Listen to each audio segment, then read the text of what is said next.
안녕하세요, 쭈머입니다. 해리포터 시리즈에는 정말 다양한 종류의 마법사들이 등장합니다.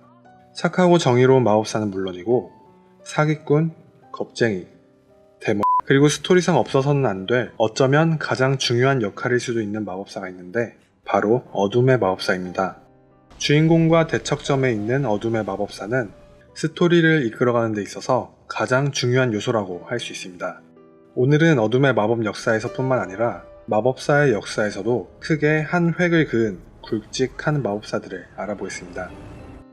먼저 어둠의 마법사는 정확히 어떤 마법사를 의미하는 걸까요?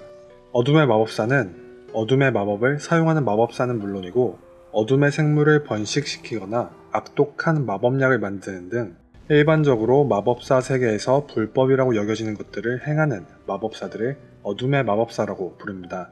마법사 세계에서 불법으로 규정된 것들의 공통점은 상대방에게 위해를 끼칠 수 있다는 것입니다. 어둠의 마법은 주로 상대방에게 피해를 가하거나 통제력을 행사하기도 하고 심한 경우 죽음에 이르게 할 수도 있습니다. 하지만 마법 세계의 모든 마법사들이 어둠의 마법을 반대하는 것은 아닙니다. 오히려 어둠의 마법을 장려하는 곳도 있습니다. 예를 들어 호그와트의 경우에는 어둠의 마법을 방어하는 마법을 가르치지만 덤스트랭은 어둠의 마법 자체를 가르치기도 합니다. 게다가 녹턴 앨리의 복인과 버크스 가게에서는 공개적으로 어둠의 마법과 관련된 아이템들을 팔기도 합니다. 이처럼 어둠의 마법은 절대악처럼 여겨지는 게 아니라 어느 정도 합법적으로 이용되기도 합니다. 하지만 모든 마법사들에게 절대악으로 여겨지는 어둠의 마법이 있습니다. 이 마법은 개념부터 아주 사악하고 끔찍하기 때문에 마법사들로부터 배척을 받았고 마법사들은 이 마법의 사용을 금지하는 것으로도 모자라 이 마법의 존재 자체를 없애려고 노력했습니다. 그래서 시간이 지나고 이 마법은 어둠의 마법을 중점적으로 연구한 책에서조차 찾아볼 수 없게 되었는데 이 마법의 이름은 호크룩스입니다. 호크룩스는 자신의 영혼을 생명체 또는 무생명체에 따로 담아 복원하는 마법입니다. 영혼을 따로 담기 위해서는 자신의 영혼을 쪼개야 하는데 영혼을 쪼개려면 필연적으로 다른 사람을 살해해야 합니다. 그렇기 때문에 이 마법은 오로지 자신의 생명을 지키기 위해서 다른 사람을 살해하는 끔찍한 마법으로 아주 이기적이고 사악합니다. 그렇다면 이렇게 악독한 마법은 누가 만들었을까요? 이 마법은 헤르포가 만들었습니다. 헤르포 더 파울, 비겁한 헤르포 또는 비열한 헤르포라고도 알려진 헤르포는 고대 그리스 마법사로 최초의 어둠의 마법사라고 알려져 있으며 어둠의 마법 분야를 개척한 자로 악명이 높습니다. 어둠의 마법을 연구하면서 헤르포는 사악한 저주를 많이 발명했습니다. 그 중에서도 가장 끔찍하고 악랄한 마법이 바로 호크룩스입니다. 헤르포는 살인이 영혼에 미치는 영향을 잘 이해하고 있었고 그걸 활용하기 위해 부단히 노력하고 연구했습니다. 이후 그는 자신의 영혼을 쪼개기 위해서 일부러 살인을 하기 시작했습니다. 헤르포는 어둠의 마법을 활용해서 자신의 쪼개진 영혼을 특정한 물건에 담을 수 있는 방법을 찾아냈고 쪼개진 영혼 중 일부를 물건 안에 봉인하여 호크룩스를 만들어냈습니다. 이후 그는 자신이 개발한 마법인 호크룩스를 성공적으로 만든 최초의 마법사가 되었습니다. 헤르포는 선천적으로 뱀과 대화를 할 수 있는 대단히 희귀한 재능인 파살텅을 구사할 수 있었습니다. 파살텅은 살라자르 슬리데린의 전유물로 알려져 있었으나 사실 파살텅을 구사한다고 알려진 최초의 마법사는 헤르포입니다. 파살텅이 핏줄로 전해져 내려오는 걸 생각해보면 어쩌면 헤르포가 슬리데린의 먼 조상일 수도 있겠죠. 헤르포는 호크룩스뿐만 아니라 또 다른 끔찍한 어둠의 생물을 만들어냈는데 바로 바실리스크입니다. 뱀의 왕이라고도 알려진 바실리스크는 이전에는 어떻게 태어나는지 알려지지 않았습니다.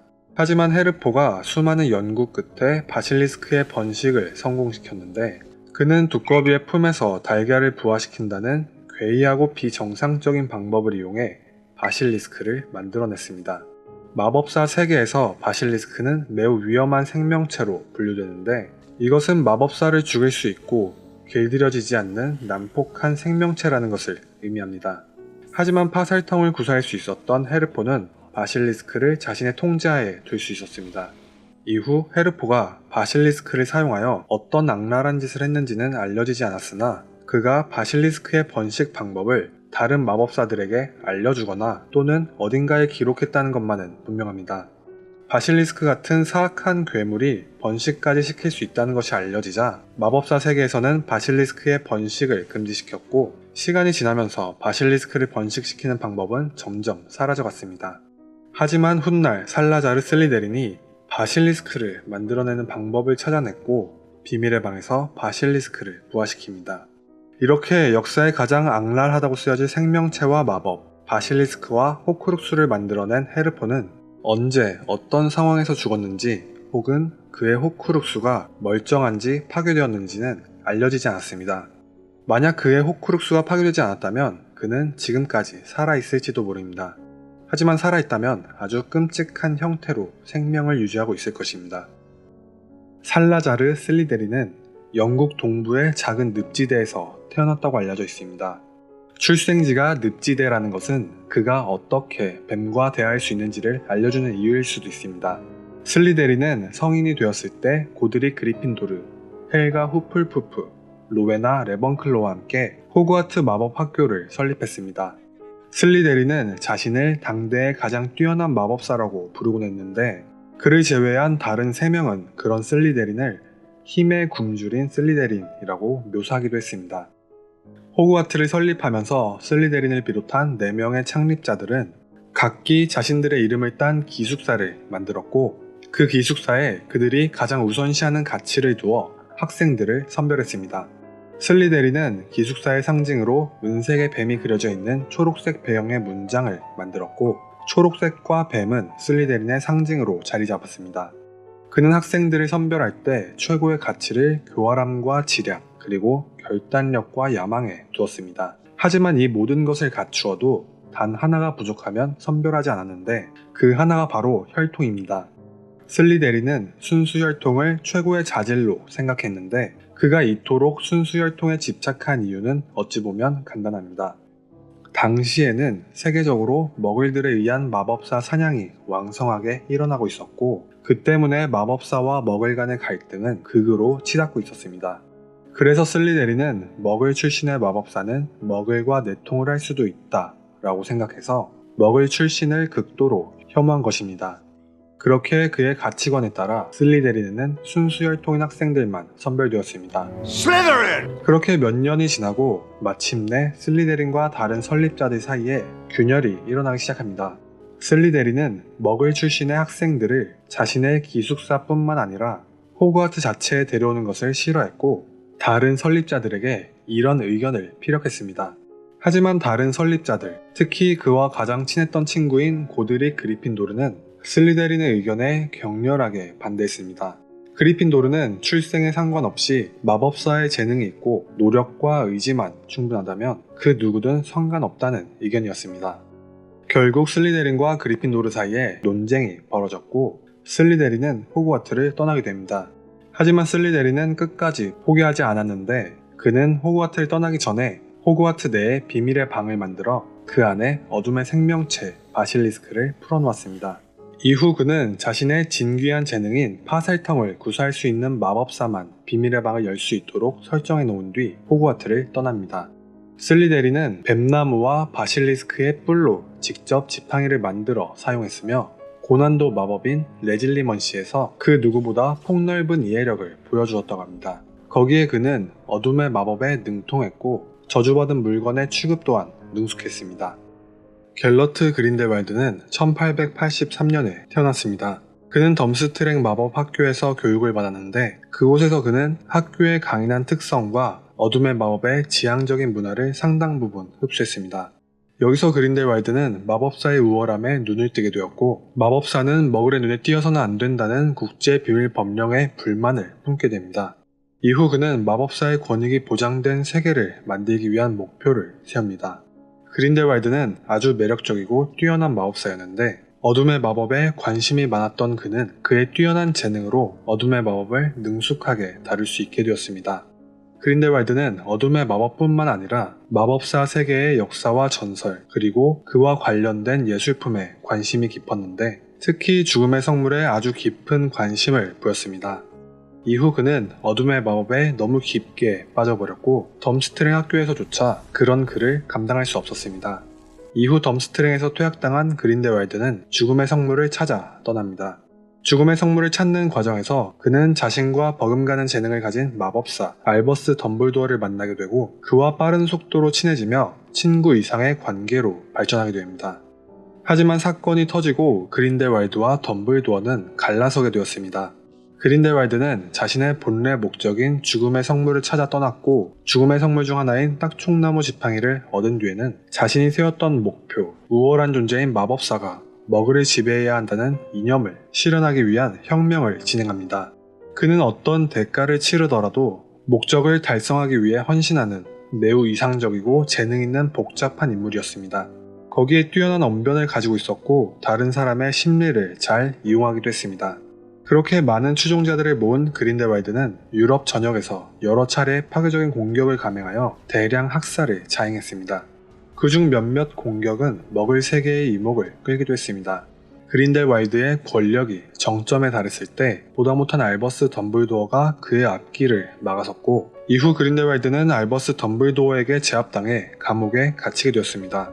하지만 그 전까지 그는 전 세계를 공포에 몰아넣은 가장 위험한 어둠의 마법사였습니다. 그린델왈드는 아주 강력한 마법사로서 많은 사람들에게 존경과 두려움을 받았습니다.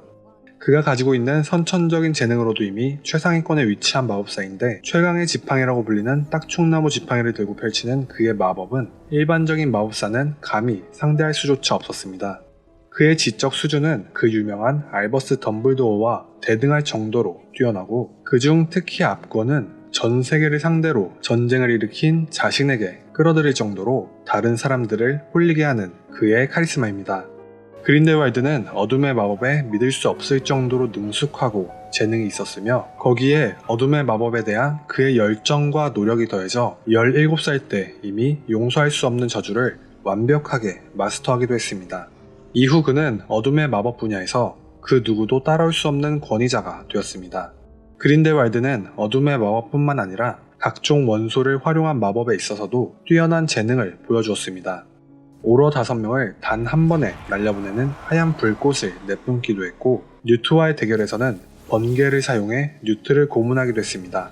그리고 마차 안을 물로 가득 채우기도 했으며 그가 보여준 가장 강력한 마법인 프로테고 디아볼리카는 도시 전체를 통째로 삼킬 수 있는 푸른 불꽃을 만들어내기도 했습니다. 마지막으로 소개해드릴 어둠의 마법사는 볼드모트입니다. 일단 그 전에 톰 마볼로 리들이 볼드모트가 되기까지의 과정이 궁금하신 분들은 여기를 클릭하시면 제가 자세하게 정리한 영상이 있습니다. 볼드모트는 많은 사람들에게 역사상 가장 사악한 마법사라는 평을 받았습니다. 그의 본성은 다른 어둠의 마법사보다 훨씬 악에 가까웠고 덤블도어는 그에게 정상적인 악을 넘어섰다고 말하기도 했습니다. 그는 자신이 저지른 수많은 범죄에 대해 회한이나 공감을 표현하지 못했고 또 표현할 마음조차 없었습니다. 볼드모트는 모든 것을 힘의 관점에서 생각했습니다. 자신의 추종자들을 친구들이라고 불렀으나 그렇게 대하지 않았고 자신이 생각하기에 가치가 없다고 생각하는 사람은 가차없이 내치기도 했습니다. 그는 3인칭 시점에서 자신을 볼드모트경이라고 말하곤 하는데 이것은 그가 반사회적 나르시시스트라는 것을 보여줍니다. 거기에 그는 자신이 구사하는 파셀텅이 마법사 세계에서 진귀한 재능이라는 것을 알게 된 후 자신을 그 누구보다 특별하다고 생각했습니다. 그래서 그는 모든 사람들이 결국 겪을 수밖에 없는 경험인 죽음을 인간의 나약함으로 생각했고 자신은 남들과 다르다고 여긴 볼드모트는 죽음에 대한 병적인 공포를 갖게 되었습니다. 그래서 그는 최초의 어둠의 마법사 헤르포가 만든 마법인 호크룩스를 사용했는데 볼드모트가 가지고 있는 죽음에 대한 광적인 공포는 하나의 호크룩스로는 극복할 수 없었고 그는 최초로 여러 개의 호크룩스를 만든 어둠의 마법사가 되었습니다.